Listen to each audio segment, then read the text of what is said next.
दोस्तों, तालिबान से जो संदेश भारत के लिए आया है वो कोई आम बयान नहीं, ये तो मानो शाही फरमान है। अफगानिस्तान ने भारत के लिए अपने खजाने लिटरली खोल दिए हैं। अगले 5 साल भारत के कारोबार पर जीरो टैक्स। जी हां, आपने सही सुना, ये वही तालिबान है जिसे पाकिस्तान अपना लोहे का भाई बताता था और आज वही पाकिस्तान के मुंह पर इतिहास का सबसे जोरदार तमाचा मार रहा है। अफगानिस्तान अब भारत के लिए वो दरवाजा खोल रहा है जिसे पाकिस्तान ने हमेशा बंद करने की कोशिश की। सोने की चाबी अब भारत के हाथ में है और इस फैसले ने पूरे इस्लामाबाद में खलबली मचा दी है। 1% ड्यूटी और बेशकीमती गोल्ड माइंस। तालिबान सरकार के मंत्री ने भारत के व्यापारियों को दिया ऐसा ऑफर जिसे सुनकर दुनिया के होश उड़ गए। इस्लामाबाद देखता रह गया रास्ता और काबुल ने भारत से मिला लिया हाथ। एयर कॉरिडोर से लेकर बैंकिंग तक अब सब कुछ होगा भारत के हिसाब से। जो लोग कल तक ये सोचते थे कि अफगानिस्तान में सत्ता बदलने के बाद भारत का पत्ता साफ हो जाएगा, आज उन्हें अपनी आंखों पर यकीन नहीं हो रहा होगा। काबुल के गलियारों से एक ऐसी खबर आई है जिसने इस्लामाबाद में बैठे हुक्मरानों की नींद हराम कर दी है और रावलपिंडी में बैठे जनरलों को हाई बीपी की गोली खाने पर मजबूर कर दिया है। कल्पना कीजिए, एक ऐसा मुल्क जो पहाड़ों और खनिजों से भरा पड़ा है, वो खुद चलकर भारत के पास आता है और कहता है, आइए हमारे यहाँ खुदाई कीजिए, सोना निकालिए और मुनाफा कमाइए। हम आपसे अगले 5 साल तक एक भी टैक्स नहीं लेंगे। जी हाँ, ये कोई सपना नहीं बल्कि 2025 की हकीकत है। तालिबान सरकार के उद्योग और वाणिज्य मंत्री अलहाज नूरुद्दीन अजी ने भारत के सामने एक ऐसा जैकपॉट ऑफर रखा है जिसे ठुकराना नामुमकिन है। उन्होंने साफ कर दिया है कि पाकिस्तान अब उनके लिए सिर्फ एक रुकावट है और उनका असली और भरोसेमंद साथी सिर्फ भारत है। जब पूरी दुनिया अफगानिस्तान से मुंह मोड़े बैठी थी, तब भारत ने वहां गेहूं भेजा, दवाइयां भेजी और आज उसी सॉफ्ट पावर का नतीजा है कि तालिबान भारत को अपनी गोल्ड माइंस यानी सोने की खदानों की चाबी सौंपने को तैयार है। लेकिन इस ऑफर के पीछे की असली कहानी क्या है?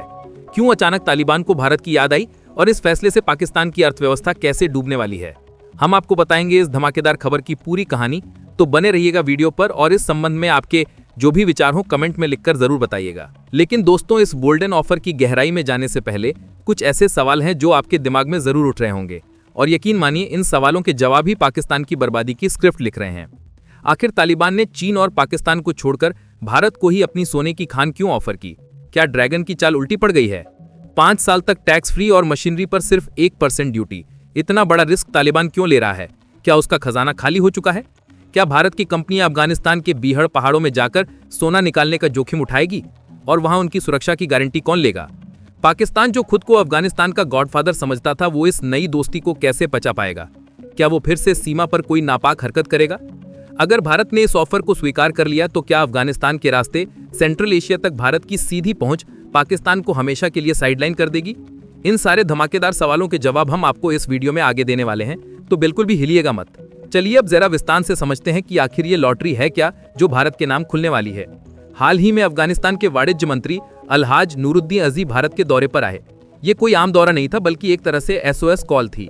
उन्होंने मुंबई में आयोजित SOS के एक कार्यक्रम में भारत के बड़े बड़े उद्योगपतियों के सामने दिल खोलकर बातें रखी। अजी ने साफ शब्दों में कहा, अफगानिस्तान में निवेश की अपार संभावनाएं हैं। हमारे पास सोना है, कॉपर है, लिथियम है, लेकिन हमारे पास उसे निकालने की तकनीक नहीं है, प्रोफेशनल टीम नहीं है और इसके लिए हमें भारत चाहिए। उन्होंने जो ऑफर टेबल पर रखा वो किसी भी बिजनेसमैन के लिए सपने जैसा है। उन्होंने कहा कि जो भी भारतीय कंपनी अफगानिस्तान में नए सेक्टर्स में, खास तौर पर गोल्ड माइनिंग में निवेश करेगी, उसे अगले 5 साल तक सरकार को एक भी पैसा टैक्स नहीं देना होगा। सोचिए, 5 साल तक सरकार को एक भी पैसा टैक्स नहीं देना होगा। 5 साल का टैक्स हॉलिडे। इसका मतलब है कि जो कमाओगे वो पूरा का पूरा आपका। इसके अलावा माइनिंग करने के लिए बड़ी बड़ी मशीनों की जरूरत पड़ती है।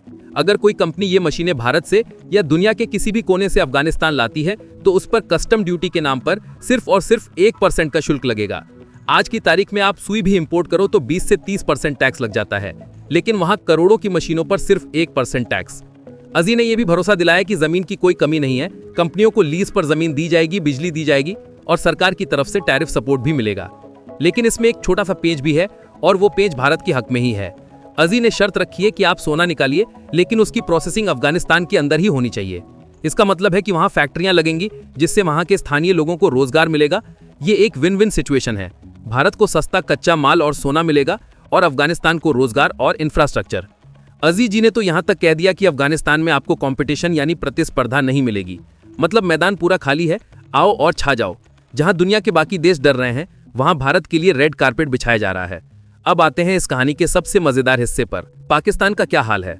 दोस्तों, आपको याद होगा कि 2021 में जब काबुल में सत्ता बदली थी तो पाकिस्तान के तत्कालीन खुफिया चीफ चाय का प्याला हाथ में लेकर काबुल के सेरेना होटल में कैसे मुस्कुरा रहे थे। उन्हें लगा था कि अफगानिस्तान अब उनका 5वां प्रांत बन जाएगा। उन्हें लगा था कि वो अफगानिस्तान को भारत के खिलाफ इस्तेमाल करेंगे, लेकिन 2025 आते आते वो चाय ठंडी हो चुकी है और प्याला टूट चुका है। नूरुद्दीन अजी ने भारत की धरती पर खड़े होकर पाकिस्तान का नाम लिए बिना उसकी जो बेइज्जती की है वो सुनने लायक है। उन्होंने साफ कहा कि पड़ोसी देश पाकिस्तान के साथ तनाव की वजह से हमारे व्यापार में दिक्कतें आ रही हैं। इसका मतलब समझते हैं आप? पाकिस्तान ने बार बार अपनी सीमाएं बंद की, अफगानिस्तान के ट्रकों को रोका, उनसे भारी टैक्स वसूला, उन्हें ब्लैकमेल करने की कोशिश की। पाकिस्तान सोचता था कि अफगानिस्तान की मजबूरी है उसके रास्ते कराची पोर्ट से व्यापार करना, लेकिन तालिबान ने अब पाकिस्तान को उसकी औकात दिखा दी है। वो कह रहे हैं हमें तुम्हारी जरूरत नहीं है, हम भारत के साथ सीधा एयर कॉरिडोर बनाएंगे। अजी ने भारत सरकार से अपील की है कि वीजा और बैंकिंग की जो छोटी मोटी दिक्कतें हैं उन्हें दूर किया जाए ताकि व्यापार हवा के रास्ते हो सके।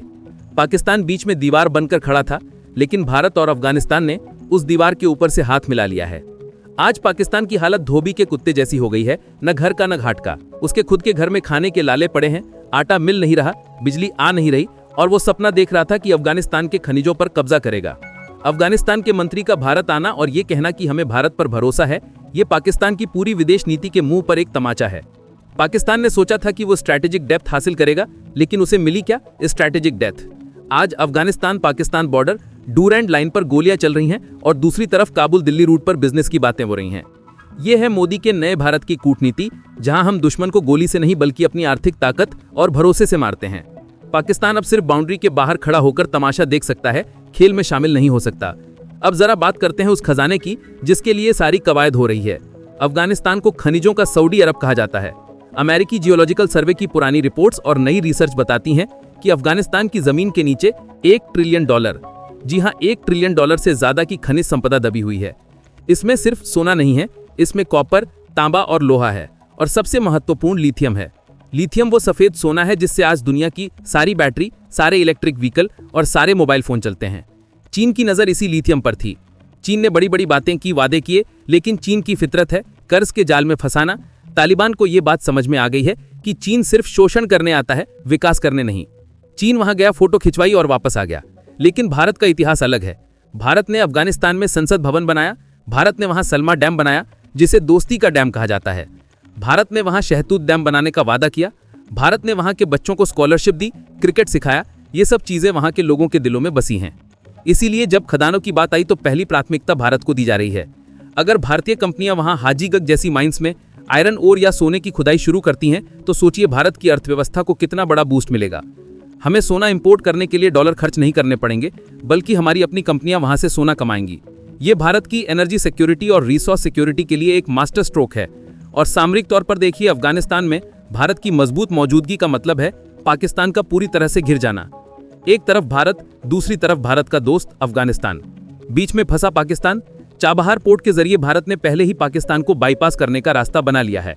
अब अगर अफगानिस्तान में हमारी माइनिंग इंडस्ट्री जम गई तो समझ लीजिए कि मध्य एशिया के दरवाजे भारत के लिए खुल गए हैं। वो टापी गैस पाइपलाइन, वो नॉर्थ साउथ कॉरिडोर, सब कुछ हकीकत बन सकता है।